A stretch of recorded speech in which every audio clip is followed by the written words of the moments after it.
तो यहाँ पर निपुण भारत डॉक्यूमेंट में किस तरीके से मूलभूत साक्षरता एवं संख्यात्मकता को हासिल करना है उसके बारे में हम चर्चा करेंगे।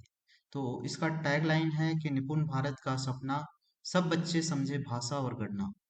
तो यदि हम निपुण को विस्तारित करें तो national initiative for proficiency in reading with understanding and numeracy, राष्ट्रीय शिक्षा नीति 2020 में कहा गया है कि FLN foundational literacy and numeracy के माध्यम से छात्रों के सीखने के परिणामों को बढ़ाना है।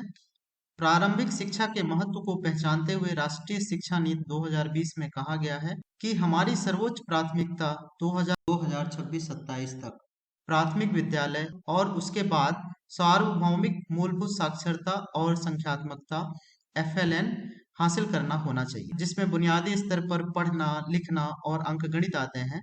पहले हासिल नहीं किया गया तो छात्रों के एक बड़े हिस्से के लिए बाकी की जो नीतियां बनेंगी वह काफी हद तक अप्रासंगिक होंगी। तो इसका जो मुख्य उद्देश्य है वह है कि मूलभूत शिक्षा को देश के लिए सर्वोच्च प्राथमिकता बनाना। दूसरा जो उद्देश्य है वह है कि मूलभूत साक्षरता और संख्यात्मकता पर एक राष्ट्रीय मिशन की शुरुआत करना। और तीसरा जो उद्देश्य है वह है कि 2026-27 तक प्राथमिक विद्यालयों में सार्वभौमिक एफएलएन हासिल करना। तो आइए जानते हैं कि बुनियादी साक्षरता क्या है।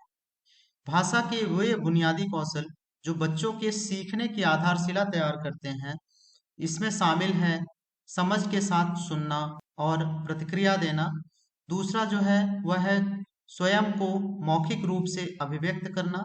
तीसरा है प्रवाहपूर्ण ढंग से और गहरी समझ के साथ पढ़ना।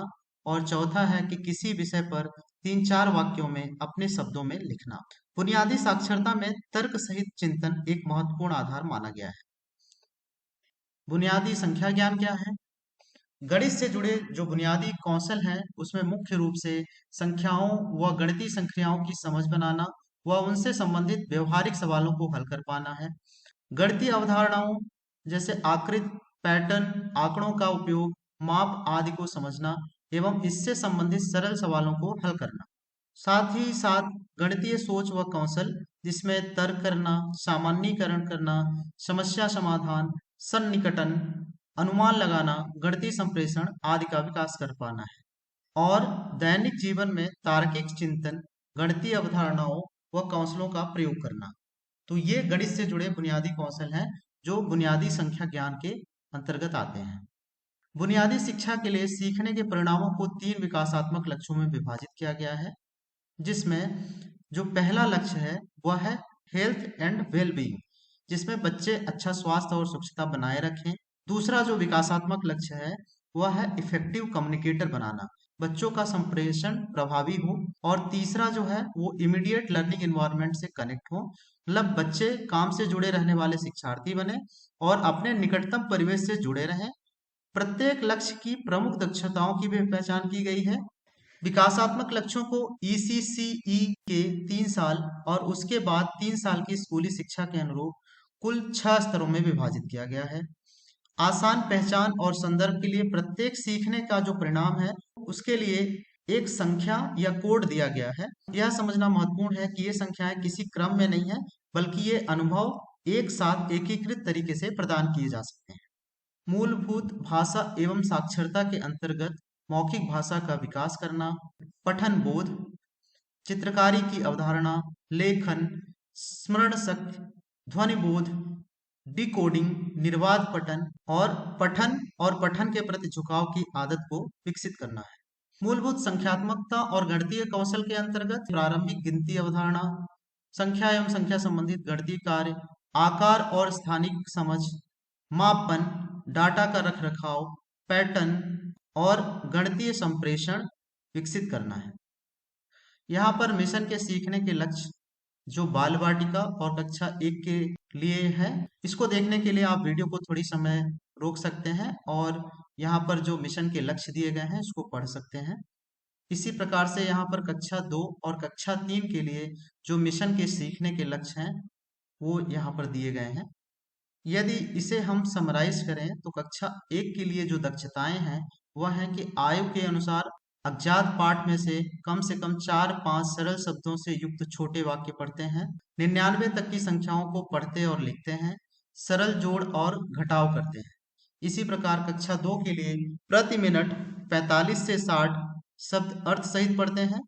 999 तक की संख्याएं पढ़ते और लिखते हैं। 99 तक की संख्याओं को घटाते हैं। इसी तरीके से कक्षा 3 के लिए कम से कम 60 शब्द प्रति मिनट अर्थ सहित पढ़ते हैं। 9999 तक की संख्याओं को पढ़ते और लिखते हैं और सरल गुणा के प्रश्नों को हल करते हैं। निपुण भारत डॉक्यूमेंट में सीख का मूल्यांकन कैसे करना चाहिए उसके बारे में भी चर्चा की गई है। मूल्यांकन की विविध तकनीकों का उपयोग करके सतत और व्यापक तरीके से बच्चों की प्रगति को ट्रैक करने के लिए मूल्यांकन जरूरी है। इसका लक्ष्य विशेष आवश्यकताओं वाले बच्चों सहित प्रत्येक बुनियादी स्तर पर अर्थात FYL1 से लेकर FYL6 पर अधिगम अंतरालों की शुरुआती पहचान करना है, ताकि उन्हें विशेषज्ञों के पास भेजकर शीघ्र इस दिशा में कार्य शुरू करने की संभावनाएं बन सके। सीख का जो मूल्यांकन है वो किस तरीके से होना चाहिए? सीख के मूल्यांकन के लिए विभिन्न तकनीकों का उपयोग करके बच्चों की प्रगति को ट्रैक करने के लिए समग्र और उद्देश्यपूर्ण मूल्यांकन महत्वपूर्ण है, जिससे निम्नलिखित में हितधारकों की मदद की जा सकती है। जैसे बच्चों के सामर्थ्य, आवश्यकताओं, रुचियों और प्राथमिकताओं की पहचान करना, बच्चों के प्रदर्शन को बेहतर बनाने में और उसे पहलों के माध्यम से मजबूत बनाना, मुद्दों और समस्या विषयों को हल करने में सहयोग करना और अधिगम अंतराल और अधिगम में कठिनाइयों की शीघ्र पहचान में योगदान देना। इस डॉक्यूमेंट में स्कूल तैयारी मॉड्यूल, जिसे स्कूल प्रिपरेटरी मॉड्यूल भी कहा जाता है, के बारे में चर्चा की गई है। शोध यह कहते हैं कि एक बच्चे का 85% मस्तिष्क 6 वर्ष की आयु से पहले विकसित हो जाता है। राष्ट्रीय शिक्षा नीति 2020 ने NCERT द्वारा पहली ग्रेड के सभी छात्रों के लिए 3 महीने के खेल आधारित स्कूल तैयारी मॉड्यूल के विकास की सिफारिश की है, जो कि एक अंतरिम उपाय के रूप में यह सुनिश्चित करने के लिए है कि सभी बच्चे स्कूल के लिए तैयार हों जब तक कि गुणवत्तापूर्ण पूर्व स्कूली शिक्षा का सार्वभौमिक प्रावधान प्राप्त न हो जाए। स्कूल तैयारी मॉड्यूल अनिवार्यतः लगभग 12 सप्ताह का हो, जिसमें पहली कक्षा की शुरुआत में बाल विकास अनुरूप अनुदेश हो और जिसे बच्चे की पूर्व साक्षरता, पूर्व संख्या ज्ञान, संज्ञानात्मक और सामाजिक कौशल को सशक्त बनाने के लिए तैयार किया गया हो।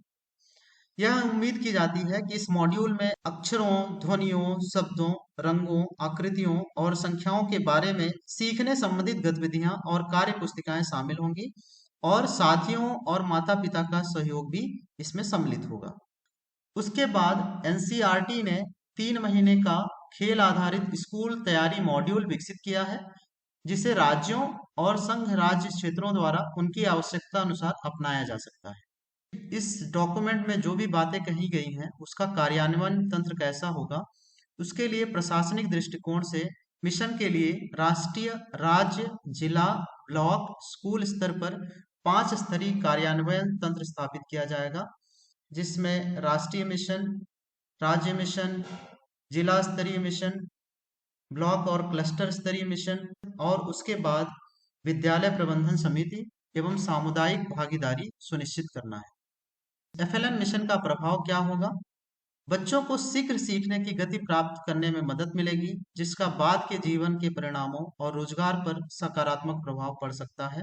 गतिविधि आधारित शिक्षण पर जोर है। शिक्षा की गुणवत्ता में सुधार के लिए अनुकूल शिक्षण वातावरण सुनिश्चित करना है। मूल्यांकन सीखने के प्रतिफल पर आधारित होना चाहिए और प्राथमिक से उच्च प्राथमिक के स्तर दर में सुधार सुनिश्चित करना है।